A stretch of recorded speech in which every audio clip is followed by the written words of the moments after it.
Otro buen amigo visita el set de Jerez al Día en este jueves 2 de marzo, en el que vamos a hablar de Chipén sin hojana, la biografía de El Gómez de Jerez, un cantaor jerezano de la década de los 50 que ha escrito mi compañero Fran Pereira. Aquí lo tengo, De Chipén sin hojana. Fran, ¿qué tal? Hola, muy buenos días. Buenos días. ¿Años 50?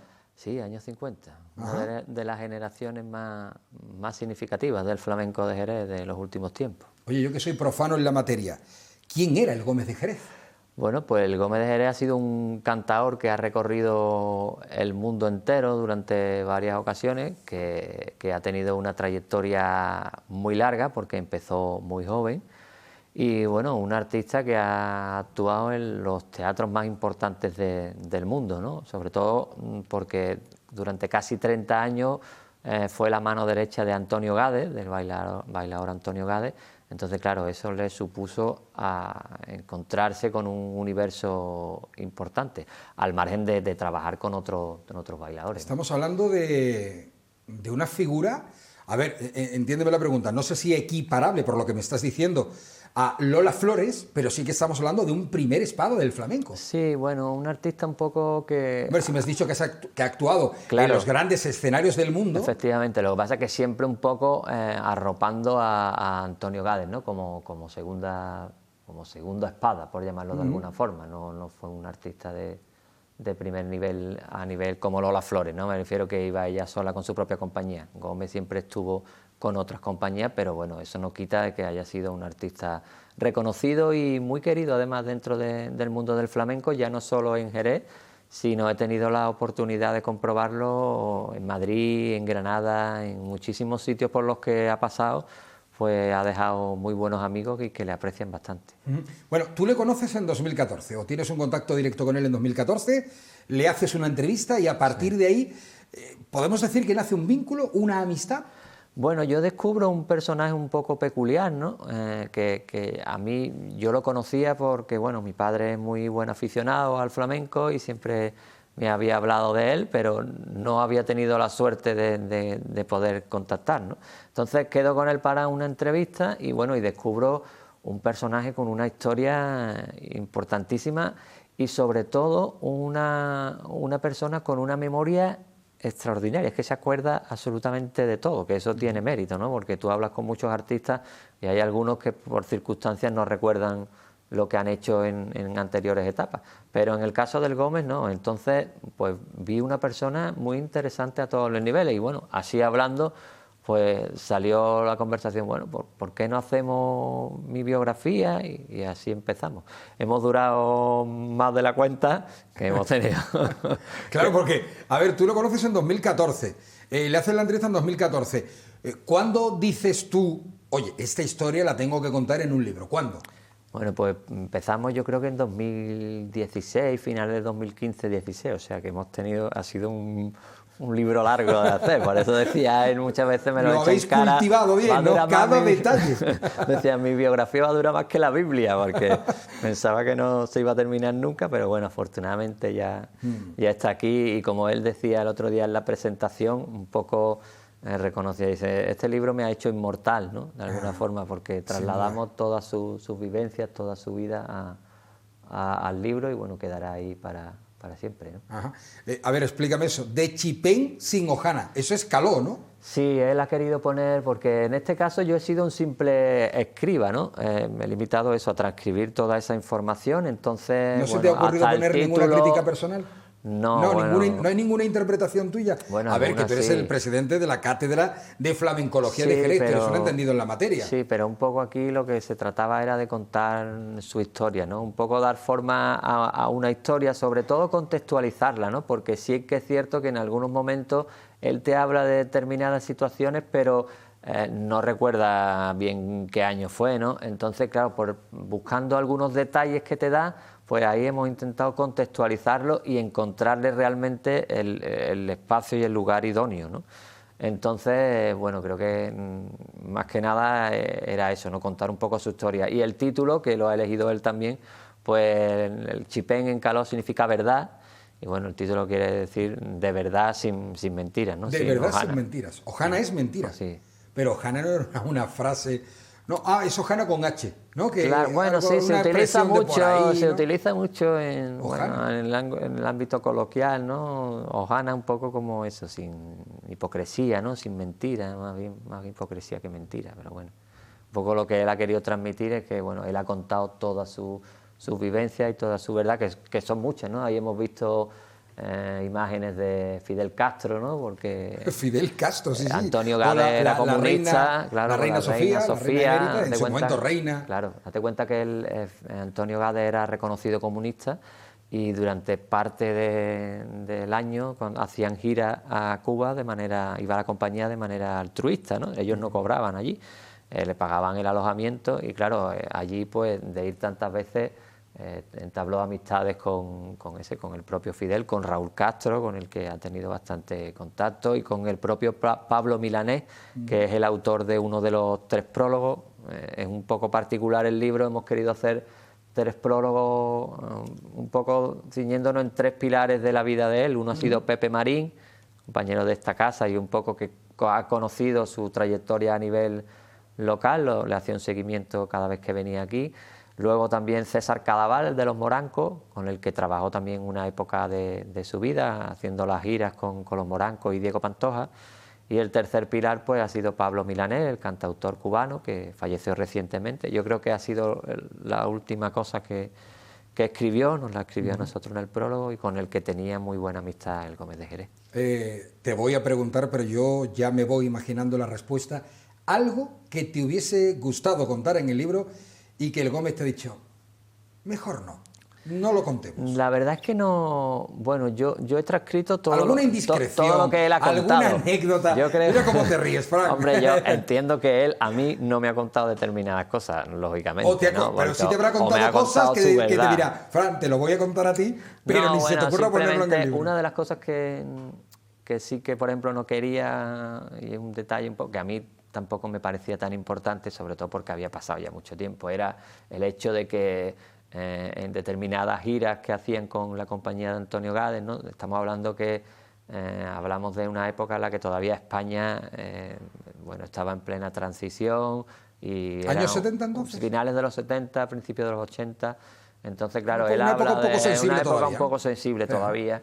Entonces, claro, él habla de algunas giras que se hacían en el extranjero y que luego al llegar a España, pues parte del dinero se metía en bolsas, ¿no? Una cosa, bueno, que tampoco es nada del otro mundo, pero que él no quería. Pero ya eso ha prescrito. Ha prescrito, por eso digo que tampoco ha sido nada así fuera de lo común. Lógicamente entiendo que habrá cosas que él ha querido omitir. No, pero yo me refiero a las que a ti te ha confesado y que te ha dicho, Frank, no la digas en el libro. No, pues no han sido muchas, ¿eh? La verdad es que No. todo lo que él ha contado Lo has puesto está en el libro. escrito en el libro. Sí. Por ejemplo, entonces, ¿qué vamos a descubrir del Gómez de Jerez? Bueno, pues ¿Qué tipo de hombre era? Más allá del artista, de esa imagen de cara al público, ¿cómo era el Gómez? Bueno, pues el libro es muy sencillo de leer, prácticamente va contando sus anécdotas a modo de narración. Tengo, en mi mano. Muy sencillo de leer. Y además muy divertido, ¿no? Porque date cuenta que estamos hablando de una época también un poco particular. Bueno, a él le toca vivir la época de la que todavía los cantadores flamencos iban a las ventas a ganarse la vida con los señoritos. Hablamos de Tío Borrico, de Manolito Jero, el Berza, artistas un poco emblemáticos de una generación de la ciudad en las que, bueno, pues había que ser... Época complicada, ¿eh? Claro, había que ser pillo, granuja. Entonces, claro, él cuenta algunas anécdotas. Por ejemplo, una muy curiosa es que como él era un niño, pues cada vez que iban a cantar a las ventas y demás, Tío Borrico y los mayores se quedaban con el dinero, y aunque él cantaba, al final nunca le daban nada, hasta que aprendió, y entonces cada vez que le daban algo se mete el dinero en el calcetín y cuando le preguntan, Tío Borrico, ¿no te han dado nada? No, tío, no me han dado nada.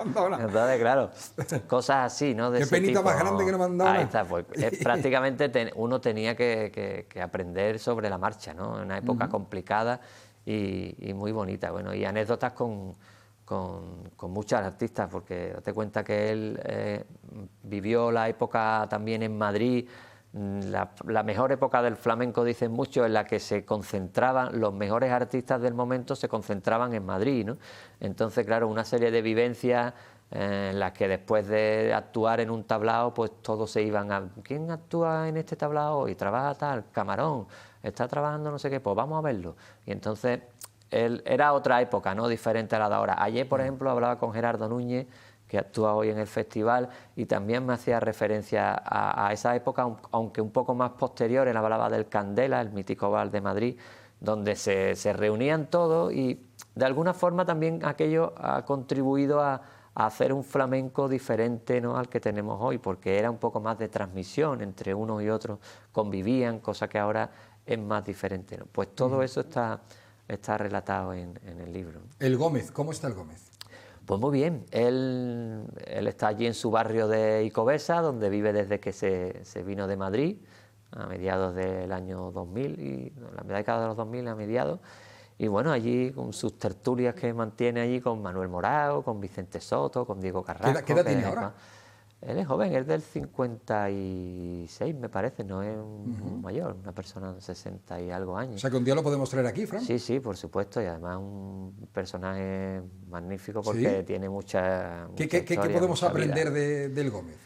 Bueno, sobre todo todas esas vivencias que ha tenido, ¿no? Y bueno, y su contacto con personalidades ya no solo del mundo del flamenco, sino, bueno, él coincidió también con la época de Marbella, en la de la Jet Set, ¿no? En la que aquello era la época de Gunila y todo esto. ¿Qué fiestas habrá vivido el Gómez? Pues, oye, claro, te digo que te lo tienes que traer. Pues Esto hay que contarlo, porque ha sido una persona de Jerez con su arte que habrá vivido y habrá aprendido, ¿no? Sobre todo, ¿no? Sí, sí. Y disfrutado, claro. Y luego, claro, las giras que hacían por todo el mundo, ¿no? Que a lo mejor se llevaban 6 meses sin venir a Jerez, se llevaban 6 meses en Sudamérica recorriendo distintos países. La verdad es que ha sido Mira qué fotografía esta, ¿eh? Esa fotografía es un documental que graba en un pueblo de Granada, que incluso pensamos que en ponerla como portada también del libro, brutal, porque es muy significativa. Y bueno, también tiene su historia, ¿no? El pueblo es Albornoz, en la Sierra Granadina, y bueno, él contaba que solamente cuando él estuvo allí, solamente vivían gitanos, y era muy curioso, ¿no? Y que el alcalde era el único que no era gitano, porque lo habían votado a él para que pues, era muy buena persona, le ayudaba a los flamencos. La verdad es que cuenta muchas históricas, muchas anécdotas, con Paco Raval, con Curro Romero, con el maestro Sabicas, con Paco de Lucía, con el que mantenía también muy buena relación. Cosas buenas y malas, ¿no? Cosas malas, en alguna forma, en ese principio de la década de los 70, cuando trabaja con Mario Maya en el mítico espectáculo Camelamos Naquerar, que era un poco una manera de una autodefensa del pueblo gitano, ¿no? A la hora de solicitar aquí estamos nosotros, pues sufre amenazas por un partido que se crea en Vélez, racista, un poco el partido racial democrático creo que se crea, y sufren pintadas. Bueno, la verdad es que es una vida, ya te digo, muy intensa. Una vida bonita. de libro y de película. Y de libro, sobre todo. Que se puede hacer una película. Bueno, de película también, porque el Gómez ha participado en infinidad de películas. Con ¿también? Antonio Gades, la película Carmen, Bodas de Sangre, también participa. Y luego hay anécdotas muy curiosas, porque luego hace una versión de Carmen con Francesco Rossi, que la graban en Ronda, y donde, bueno, fíjate cómo sería el ambiente que había allí, que en un momento dado le dice el director Antonio Gades: venga, tus 2 primeros bailadores, pónmelo a bailar, que vamos a hacer una escena con la protagonista, y bailan el Gómez y su compadre, el guitarrista. O sea, imagínate, y ahí está en la película, como primer bailarín aparece el Gómez bailando. O sea, que no caiga en saco roto. Sí, sí, cuando habla con el Gómez y después hablamos con Ángeles de producción y te vienes con él y mantenemos aquí una charla distendida y que nos cuente esas anécdotas. En todo caso, lo que es seguro es que tenemos este magnífico libro que aquí el amigo Fran Pereira ha escrito, de Chipén Sinojana, la biografía de el Gómez de Jerez. Fíjense que yo no le conocía antes de empezar la entrevista y ahora soy todo curiosidad por saber cómo era la vida de este personaje por el mundo entero. Bueno, tengo que dar las gracias a Peripecias Libros, que ha sido la editorial que nos lo ha publicado, y bueno, la verdad es que estamos muy contentos. Oye, y a propósito, tú feliz esta semana, ¿no? Festival de Jerez. Bueno, sí, Festival de Jerez, la semana que viene tengo la exaltación de la saeta, o sea, Pues, un poco... tienes trabajo, ¿no? Un poco trabajo. Vale, vamos a ver, yo creo que ahora sí lo tenemos ya disponible, el vídeo de la nueva saga, lo preparamos compañeros y Fran, a ti agradecerte que hayas venido a Jerez al Día, que ha sido un auténtico placer y sobre todo gracias por rescatar la vida y obra del Gómez de Jerez, este cantador de los 50. Había que conocer su historia y gracias a ti la conocemos. Muchas gracias a vosotros por invitarme. Y a seguir trabajando. Lo dicho, a ver si te traes al Gómez, que soy todo curiosidad por escucharle. Bueno, vamos con la nueva saga. Dentro del ciclo de Peña en Peña, dentro además de, a su vez, de las actividades del Festival de Jerez. La nueva saga, lo vemos. Un minuto te doy. Me dicen que le tengo que dar un minuto, porque claro, el vídeo tendría que haber entrado antes. El ciclo de Peña en Peña, ya te pregunto y aprovecho, ¿qué ha pasado este año con lo del ciclo de Peña en Peña? Porque iban a ser más, al final solo 5. ¿Eso bueno, tú cómo lo ves? Bueno, yo... Es una cuestión, supongo que de presupuesto, ¿no? Sí, supongo. Dijeron peña céntrica, bueno, ha habido un poco malestar en Luis de la Pica porque se consideran también peñas céntricas y se han quedado fuera y no han tenido ninguna explicación oficial, realmente. Pero bueno, lo cierto es que es un ciclo que está ahí, que goza de buena salud, que las peñas están llenas, incluso algunas como la propia Peña Luis de la Pica, que no está dentro del ciclo, ha organizado diversas actividades y hay muy buen ambiente. La verdad es que se respira un buen ambiente por la calle, ¿no? Con el festival. Han vuelto mucha además gente de fuera países disfrutando, como Japón y demás, que en los últimos años por la pandemia no habían podido venir. Y la verdad es que hay un buen ambiente. Las plazas de los cursos se han ocupado casi al 100%, con lo cual, bueno, la gente está disfrutando, todos los que nos visitan están disfrutando y los amantes de la danza, del flamenco en general, pues también. Pues vamos con esa nueva saga. Ahora sí ya está preparado el vídeo dentro del ciclo de Peña en Peña del Festival de Jerez.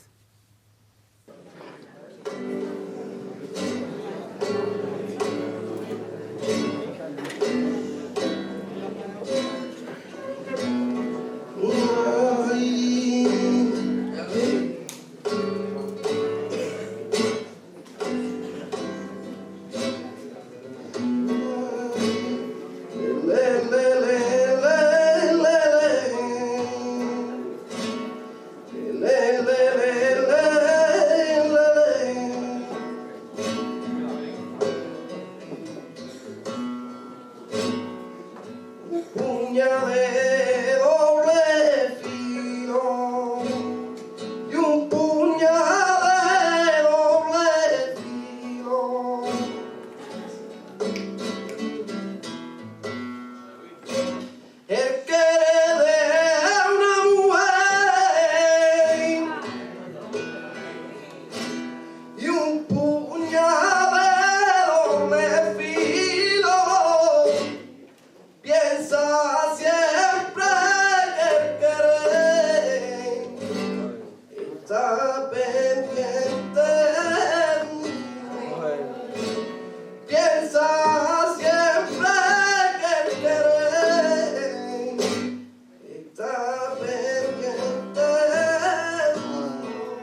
Pues aquí tenemos este ciclo de Peña en Peña dentro del Festival de Jerez, disfrutando de nuestro arte sin duda alguna. Y ojalá pudiéramos seguir disfrutando, pero la siguiente información como que me provoca mal cuerpo, ¿no? Porque tenemos una asociación que pide ayuda, una asociación que cuida animales, la Asociación Brillantina Rescates con Alma, que resulta que tiene sus animales en una parcela y el dueño de la parcela va a venderla y resulta que están buscando otro terreno donde tener a estos animales. Nos acompaña Diana Jaime. Diana, ¿qué tal? Muy buenos días. Buenos días. ¿Lo he explicado bien? Sí. Tú eres responsable de esta asociación Brillantina y tenéis cuidando animales que habéis recogido. ¿De la calle? De la calle. ¿Y que os quedáis sin sitio para tener los animales? Nos han comunicado que tenemos que dejar la protectora en, bueno, lo que es la parcela en un mes y nos quedamos sin dónde colocarlos. Y no lo quiero volver ni a echar a la calle ni meterlo en una perrera, evidentemente. Ajá. Tampoco son perros que se puedan quedar todo el mundo porque requieren una licencia, tienen un gasto superior a cualquier perro. Las licencias tienen que pagar unos antecedentes, no pueden tener antecedentes penales, requiere un seguro para cada perro, requiere un impuesto en el ayuntamiento y resulta que esos perros son los menos, digamos, solicitados. Entonces, que no es un perrito, digamos, de compañía normal al uso, para entendernos. Son ¿no? perros que se denominan potencialmente peligrosos, sobre todo lo que conllevo es raza de Rottweiler. Ahí lo estamos viendo, ese es uno de ellos, ¿no? Ese es uno de ellos, ese es un American Stanford y necesito afincarlos. Lo que necesito es una parcela, que alguien me diga de dónde poder encontrar una parcela para alquilarla y poderlo tener y no tenerlo que volver a abandonar. Está claro. Mira, vamos a hacer una cosa. Te voy a seguir preguntando y sobre todo a aquellas personas que te estén viendo, que tengan una parcelita, que la tengan ahí abandonada, llena de hierbajos, que digan, oye, pues mira, se la voy a ceder aquí a la Asociación Brillantina Rescates con Alma, porque, hombre, sí, son animales potencialmente peligrosos, pero son animales. Y no son peligrosos. Son cariñosos encima, ¿no? Se denominan por el tema de lo que requiere de licencia, pero quien los conozca y los tenga saben que no son peligrosos. Vale, ahora te voy a preguntar por ellos, ¿vale? Diana Jaime, de la Asociación Brillantina, y lo dicho, si ustedes nos están viendo y tienen un campito y lo pueden ceder, oye, pues no estaría nada mal. Enseguida hablamos de estos animales.